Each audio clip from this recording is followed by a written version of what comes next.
Kohl's Fall For You sale is going on now, and you can take an extra 15% off. Go to Kohls.com to download your savings pass.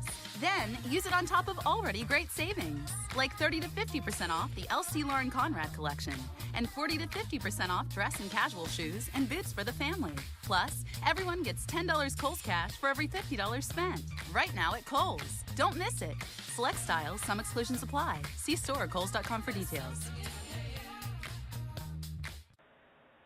Blog Talk Radio. You know what time it is? Time to hang out with Mr. Coop. With Mr. Coop, with Mr. Coop, with Mr. Coop. Get the latest scoop from Mr. Coop, from Mr. Coop, from Mr. Coop. Hang with Mr. Coop, with Mr. Coop, with Mr. Coop, with Mr. Coop. Get the latest scoop from Mr. Coop, from Mr. Coop.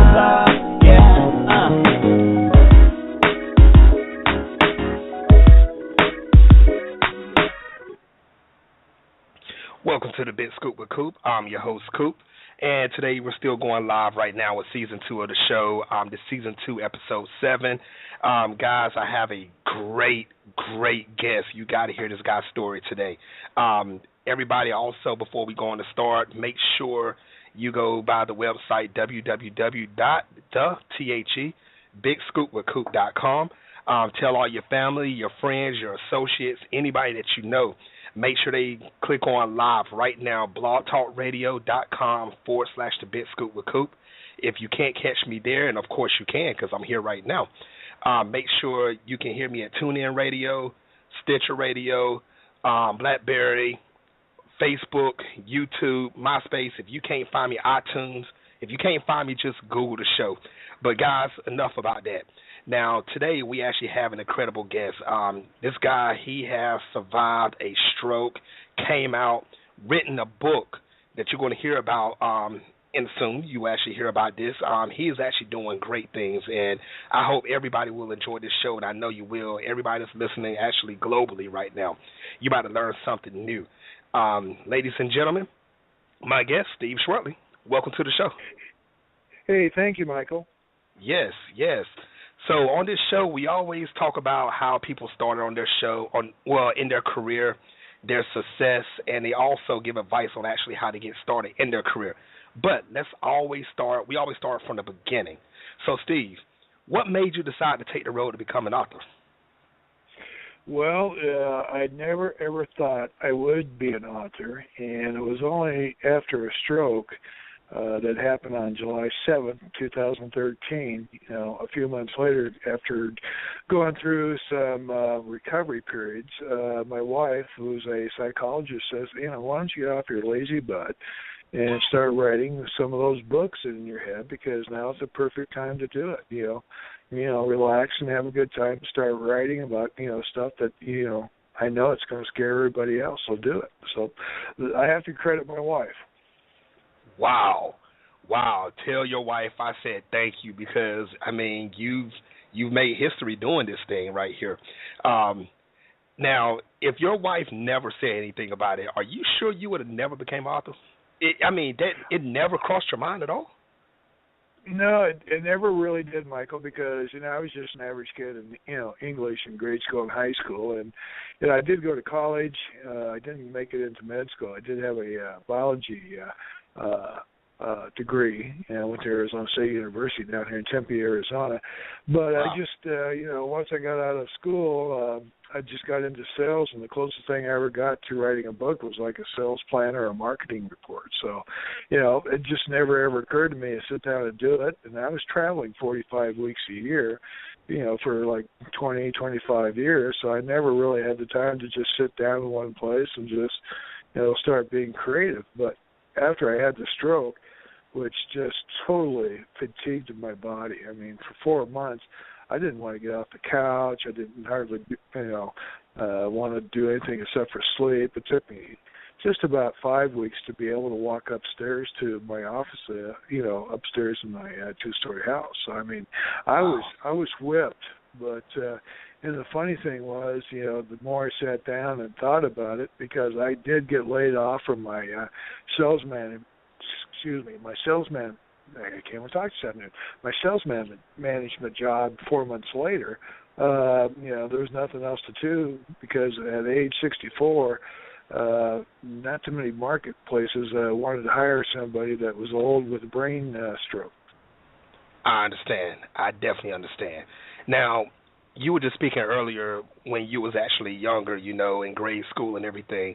Now, were you a big fan of reading books when you was younger? I did read some books, but they were comic books, so they don't really count. But I didn't really start reading books until after college when I started to travel on the road, back in the late 70s, early 80s, because, I kind of think, I took after my dad, who was a traveling salesman all his life, and he was always reading books, and he had piles of paper books throughout the house when I was a kid, and so I started to read a lot of paper books. But as I got older, between doing stuff on laptops, sitting in motel rooms at 10 o'clock at night trying to keep up with everything, the number of books I started to read started to decrease.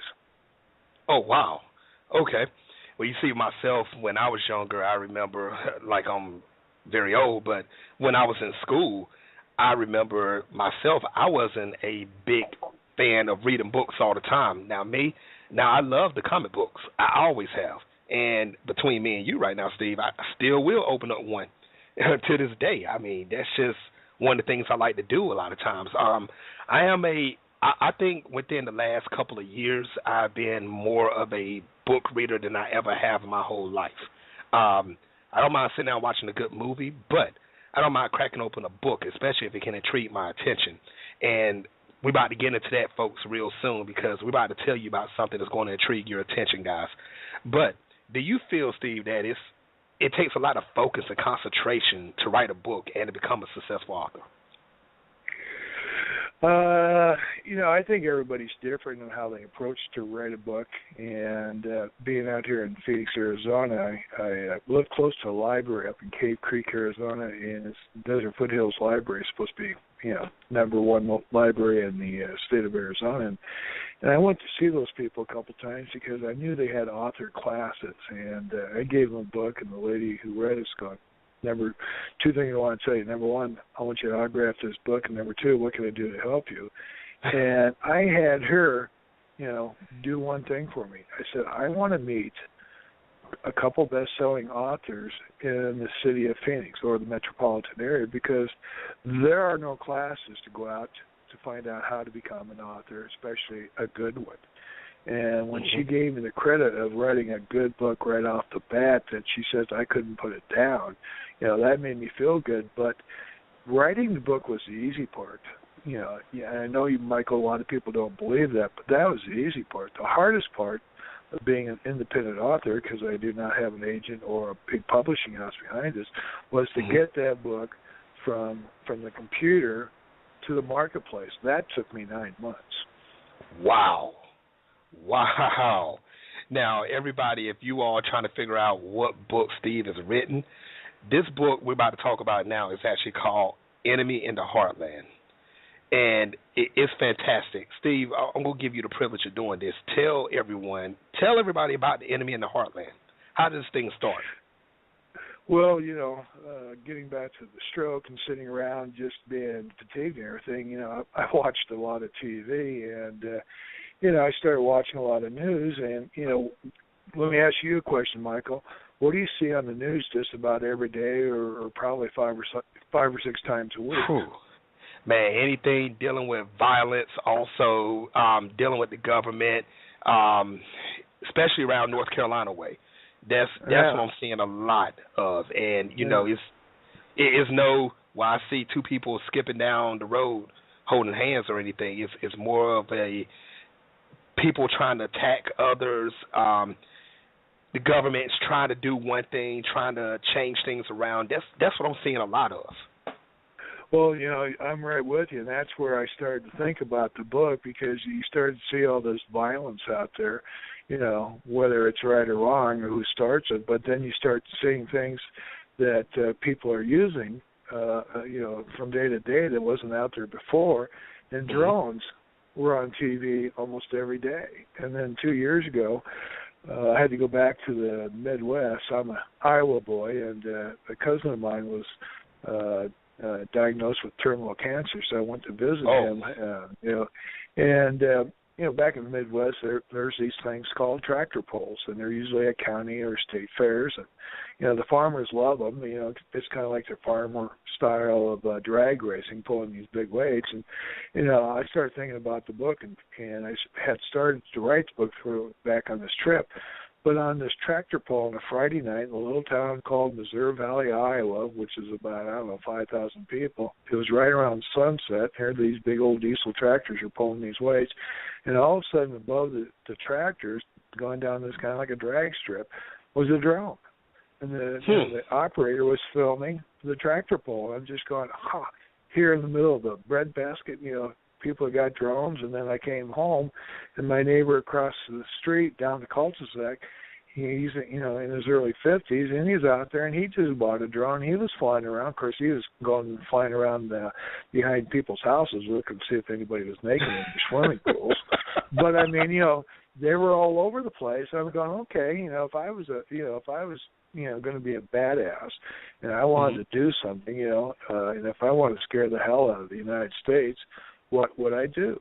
So I started thinking of different scenarios. Okay, number one, New York City's been hit, LA's been hit, with different things, and then, the Pentagon, all these different places.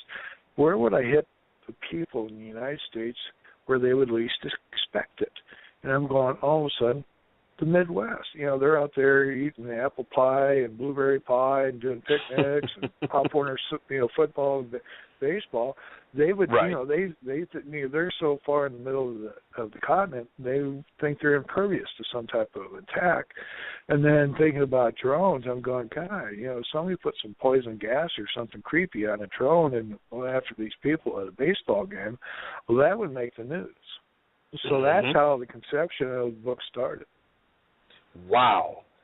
And you know what? I mean, you wrote this right at the time where people need to actually see this and read this, because you're right, because the United States of America is going, I don't want to say drone crazy, but they're taking the original reason for a drone and they're just, lack of better expression, remixing or changing around the reason why the drone was actually made. And like you said, with your neighbor, I found that pretty funny. I mean, with the swimming pool and everything, that was pretty funny. But, trust me, a lot of people are doing that. Well, you're right, because drones, when they started to make the military, they made them just to do observation and maybe some, seek and destroy missions. And during the research, during my book, you know who the biggest drone seller country is in the world? Who is that? You get three guesses. Okay. I'm not going to say America. I'm not going to say that. Okay. I would go between Japan. No. Germany. No. Huh. Okay, I want to throw another one out. China. No. No. Who is it? One of the smallest countries in the world, Israel. Are you serious? I'm serious. Go Google it up. Because the nice thing about writing this book, I couldn't write this book 30 years ago or 20 years ago. I'd be using pencil and pen, and I'd go through so much paper. My upstairs bedroom office would have been a fire hazard. I would have burnt the house down. But the neat thing about writing books, and I encourage people that they want to go out and write books, now's a great time to do it, because with a laptop computer, with a $500 investment, you can sit down and set yourself up, because I traveled all over the world, in my days of being a sales or sales management type person. And so I knew where I wanted to have the scenes for this drone terror plot. But what was cool was, I'd go use Google Earth to pinpoint the places where I wanted to attack, and then I would just describe what I saw. The satellite views, of a little town in Louisiana, Missouri was where the attack was in the book. Or I should say the initial attack. Or if I wanted to have a scene in a restaurant, in Germany, which I did a couple times, like in Berlin, I'd Google a 5-star restaurant in Berlin, Germany, up pop a list of like 25 or 30, really nice restaurants. I'd click on one and there'd be pictures and the menu. So I would just describe the interior of the restaurant and the menu. So, I've always been a visual person. So the fun part about writing the book, or which made it easy, was I was able to describe what I saw sitting there on the computer screen. It was a sunny day or it was a cloudy day. The buildings, were cluttered, with, or whatever. So I got to just sit there and describe what I saw. So that was a big help there. The hardest thing in writing the book was keeping the timeline straight, and the sequence of events, because this book is based on a couple themes, and one of them, you ever hear of the theme 6 degrees of separation? Mm-hmm. Somebody knows somebody somewhere in the world. Well, when you start reading this book, it starts out with a holy man in Iran, that's worried about his best buddy from, years and years ago, because this holy man's in the 60s. Well, this buddy of his grandson, he thinks is in trouble. And so he says, would you know how to check and make sure my grandson's not in trouble, who now this guy's in his 30s. So the man takes the picture, and he just happens to know a Mossad agent, wow. Go figure. And the Mossad agent goes back to Israel a couple of weeks later, and they're having meetings, intel meetings, and there's a secret organization in the book that I made. It's called the Olympia Committee, because I don't know, how old are you, Michael? 35. Okay. This is probably right about the time you were born, but back in the 70s in Europe, in Germany, the Olympics there in Munich, a bunch of terrorists attacked, a bunch of the Israeli athletes there and killed some. And so after that, I figured, what, in the book, I'm going to have a secret organization. So I called it the Olympia Committee, based off the Olympics. But my thesis was, besides 6 degrees of separation, the thesis was, the wars in the future, I feel personally, are not going to be fought between nations. The wars in the future, and if you're watching the news now about the refugees heading towards Europe from the Middle East, I think the wars in the future are going to be nations fighting religious or terrorist organizations. I can see that happening. So that's how I started to write the book. So this Olympia Committee, are sitting there going through intel, and one day while they're going through this intel, there's a lot of facial recognition software and stuff, and all of a sudden this picture from this holy man, shows up, and the guy goes, oh yeah, this guy, anybody know anything about this? And one guy from the United States goes, we just had a bomb blow up in New York City, and that guy kind of looks like the guy in your picture. And then, so the thing starts slowly, and it starts whirlwind, getting bigger and bigger and bigger. And pretty soon, the chain of events, the good guys find out that there's something bad going down in the United States, but they're not sure how or when, but they know there's a lot of money behind it because, they're good at their jobs. Mm-hmm. And so the question is can they catch the bad guys before it happens? Wow. And see, that's what I was about to ask you about. As far as it goes for the characters that's in this book, what inspired you to use the characters in this book? And the people that's listening at home and on work or on the planes or wherever they at right now listening, can you tell the people who are some of the characters in your book and what inspired you to use them? Well, I'm going to tell a simple phrase to all your up-and-coming authors. And it's the phrase KISS. Keep it simple, stupid. Because you got to remember all these. You got to remember all these guys. You write it down. So number one, start an outline. But number two, I would visualize a character in my book. One of the top characters in the book is a person by the name of Dick Edwards, and he's a really strong CIA operative that he's on one of these hunter killer squads. Going out putting down terror before it happens, and So you need a strong individual like that. So like I said earlier, visualizing. So I just thought of my old boss that I worked for 25 years at 4 different companies. His name was Roby Edwards. So I just kind of followed his mannerisms. And I'm going, God, if I put a gun in his hand and a bunch of spy, equipment around him, what could he do? So that was one of the top characters in the book. There was a girl in the book, and her name was Tina, and she was one of the top female terrorists. And what would make a lady become a terrorist was number one, and of course, the female has to be a good-looking female. So right. if she was hot-looking, how could she use that to twist and manipulate her way through the system and get what she wanted, so she can conduct this plot? And what made her go to the dark side, Obi-Wan? So that's how I made my characters. I would just think of somebody and then when somebody, I would meet while I was reading the book, they would ask, hey, what are you doing now? And I said, I'm writing a book.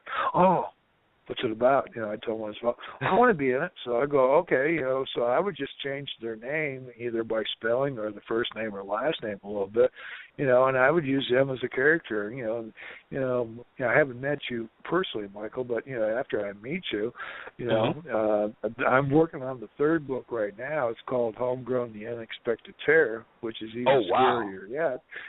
So after this interview, I'm going to ask you and talk to you, and we're going to get on Skype, and we're going to talk for a few minutes, and I'm going to ask you one simple question.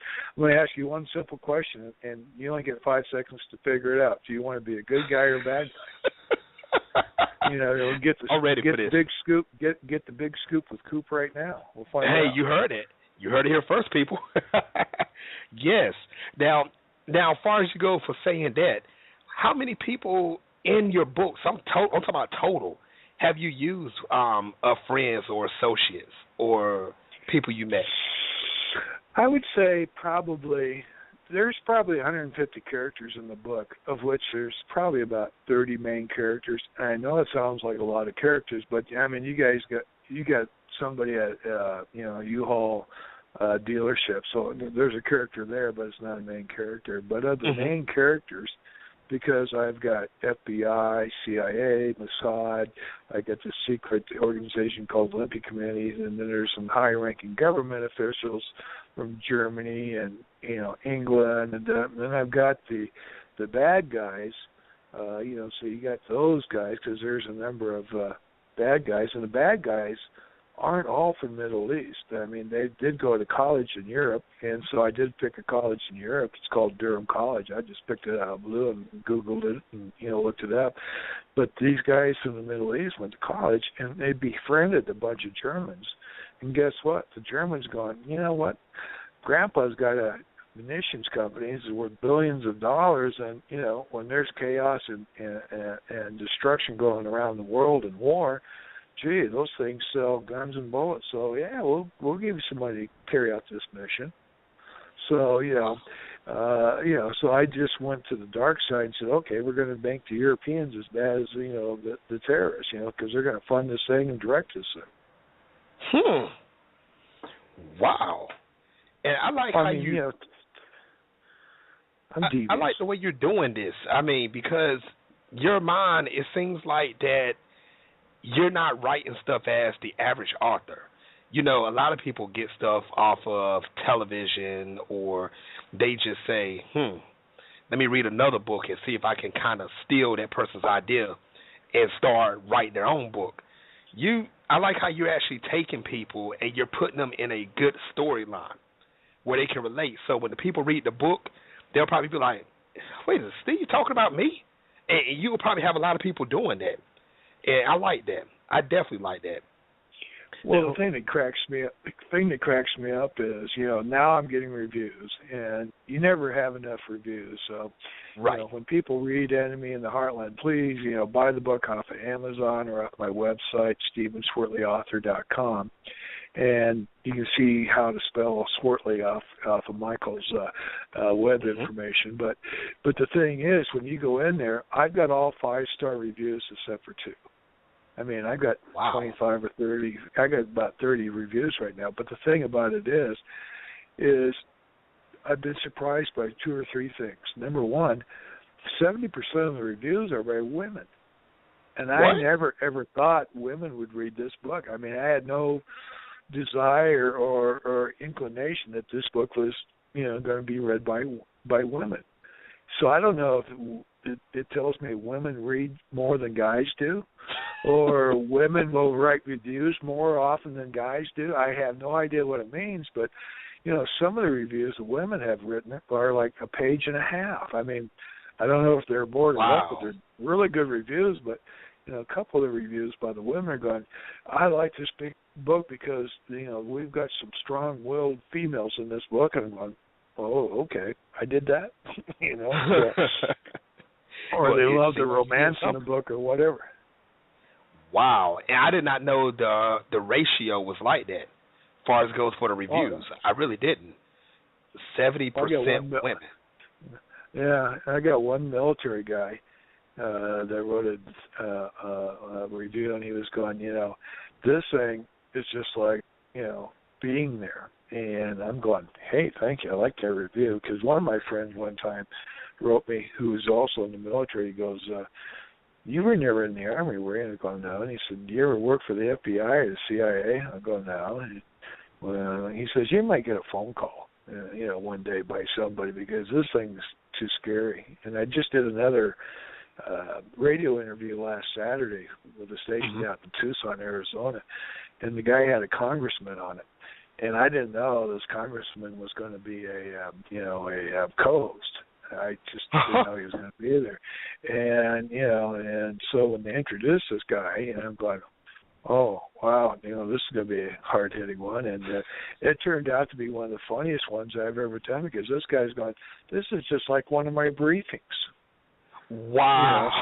I thought that was one of the best compliments I'll ever get. And then the interviewer, his name is ML, he goes, you're just like a young Tom Clancy. I said, well, I think I'm older than Clancy is, so, and Clancy's dead. So, but I mean, that was a great compliment because, like you asked earlier, in the interview here, some of my favorite books that I read were by Tom Clancy or Clive Clusser or Dale Brown. I mean, I like those action, boom, boom, get them, beat them up, blow them up, shoot them down, whatever. I like those type of books. So that's why when I wrote the book, I wanted to, kind of plant these ideas and just let people understand one thing. Big plots or big terrorist events just don't happen just like, boom. There's planning going on, especially the big ones. I mean, 9/11's perfect example. That took years for that to occur. And so when you read my book, these college kids meet 13 years before they actually do the strike on the central United States. But I guarantee you one thing, when they go for it, they got it pretty well figured out. Wow. And I want to say to the people that's listening right now, some of the people that works for Microsoft, works for Sony and all them, if you're looking for a new shoot-'em-up game, you need to get up with Steve. You see what he's doing right now. This book is nasty. This could be one heck of a video game. I'm not going to lie to you. I mean, this could be the new Battlefield. I mean, Call of Duty, Modern Warfare. I mean, it could be all of this rolled into one. This is crazy. You're the first one that called me nasty. You know what? You just made me smile. Yes, and I mean nasty in a good way. I know. Yes, and that's what I'm saying because and don't be surprised if somebody actually call you or try to get in contact with you about this because Enemy in the Heartland is so realistic. This could be the next game.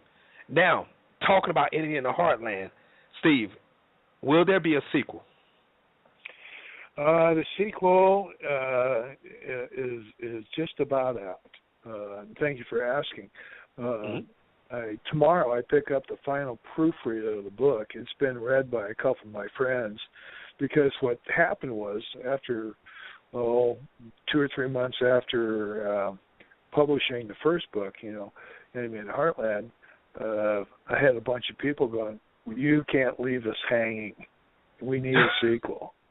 And I'm going, everything I, care about we want a sequel, I got to give credit to my wife because the sequel became by accident. Mm-hmm. And tell how this accident came. Well, one day I was probably 5 o'clock, and I used to go in, and I still do when I write books. I go into my office upstairs at 8 o'clock.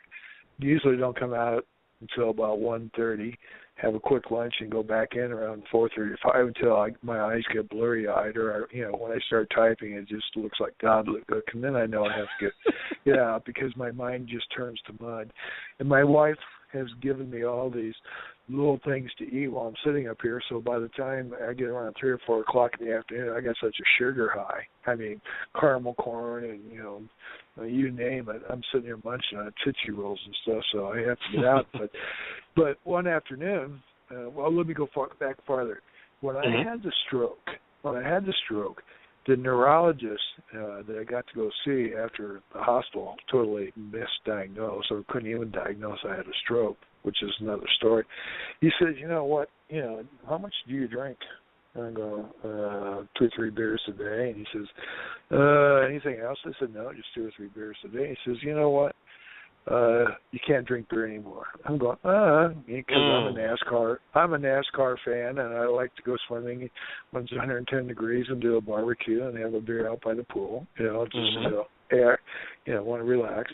He says, you can't have any beer, but you can have as much red wine as you want to drink.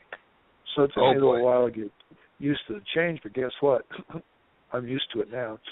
So one afternoon, my wife came up to tell me it's time to quit writing, and she brought me a glass of wine. She said, you going to finish? I'm going over pretty soon.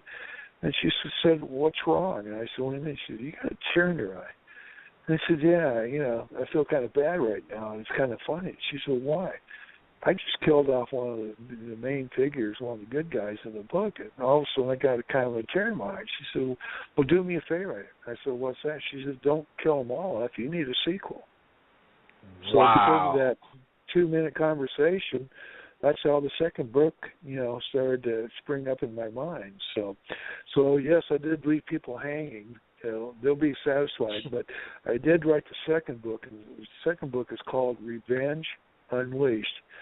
And the plot in the second book is some of the characters who survived, the bad guys who survived the end of the first book, want revenge. Because, some of the friends got killed, and, even terrorists have friends. So that's true. They decide to come back bigger and badder with badass drones, and they're going after the people that killed off their friends in the first book. And, oh, by the way, one of the people that was on the U.S. Senate Intelligence Committee in the first book is now the President of the United States, so guess who's a target? Oh, boy, the president? Wow. No. And because of watching all the political stuff over the last couple of years, the vice president is in the book, his name is Raymond Baca. He's a first-generation Cuban refugee. I mean, he's first-generation American Cuban. So I had to stir the plot because he's kind of like Rubio down there in Florida. So I used him as a role model. Wow. That's amazing. That's what I'm going back to before when I said it's amazing how your mind just goes and how you pick and choose who you want in these characters in the book, and they're successfully done. I mean, successfully. This is great. Now, thank you. I have another question for you, Steve. Now, Enemy in the Heartland and the sequel, both. Let's talk about both at the same time. What do you have a target audience for your books? Well, originally I had a target audience of people that like, authors, that have been famous, for years. The Clive Clusslers, the Dale Browns, the Tom Clancy, Ludlums, all those guys who write suspense stories, because that's all I read. I've never read a love story, or a horror book. So I wanted, to write something that would grab people's attention, and I wanted something that just kept on going around and around in circles. So that's how I got started, writing the book. Wow. And I want you to tell everybody one more time, Steve, where can everybody actually purchase this book at? Both of them. Well, the easy one to remember or spell is Amazon.com. And if you go on there and put in Enemy in the Heartland, and if you're a Amazon Unlimited member or Prime member, the book, you download it for free. It's like a rental, So, that's probably about 60% of my business. But, you can buy the ebook for $2.99 there, or the printed book. Or if you want an autographed copy of the book, you can go to my website, Stephen, Stephen, Schwertley, Schwertley, author.com, and you can buy the printed book there also, or you can buy a autographed copy. How much is the autographed copy? $5 more. Okay. I got to pay for the pens and for the pens and computers. Hey, trust me, this book is gonna be big time. So I would rather get the autographed one. That's just me personally. That's the one I'm aiming for. Well, since I don't order 1 million books at a time like some of the authors I just mentioned, because those guys, when they do have a release of a second book, a sequel, they buy millions at a time. They get their books down for pennies on the dollar. Unfortunately, my purchases of books are not as vast, though I hope they will be one day. But of course, I got to make some money somehow. So if somebody says just charge them $5 to get an autographed copy, and guess what? I'd say 3/4 of the books that I sell off my site are autographed books, because if they didn't go there, it's such a hard website to remember. Amazon's a lot easier. So, right. Hey, not a problem. Now, Steve, what advice would you give any male or female that wants to become an author that's listening on this show right now? I would say, if you're going to kind of follow in my footsteps or do some type of suspense, number one, I would do an outline of the book. As ideas pop into your head, write them down per chapter, and you can always, change them from chapter 3 to chapter 7 or whatever. But write down a outline of ideas. You don't have to sit there and think about the whole book in one sitting. So ideas will pop up in your head. And unfortunately for me, they usually pop up at 3:30, about the time my little dog has to go outside and go tinkle. So, so I write them down in my, little 3-ring notebook.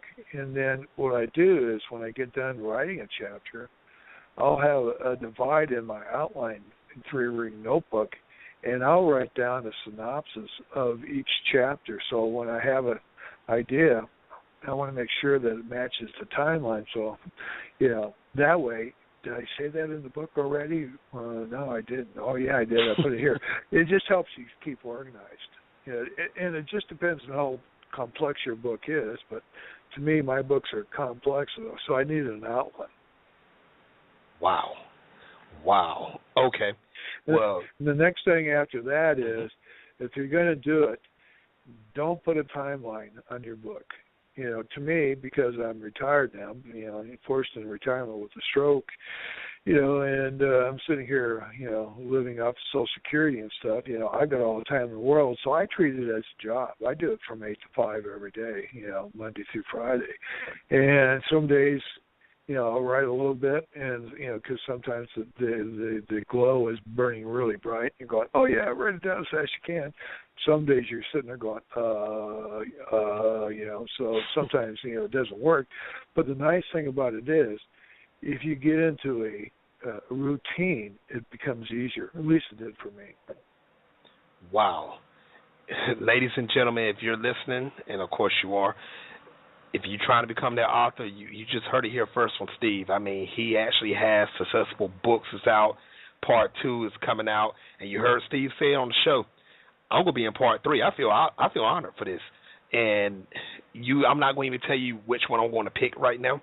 So you guys will have to read the book when the 3rd part come out and see if you can guess which one is actually me. So I'm not going to tell you which side I'm going to pick right now live.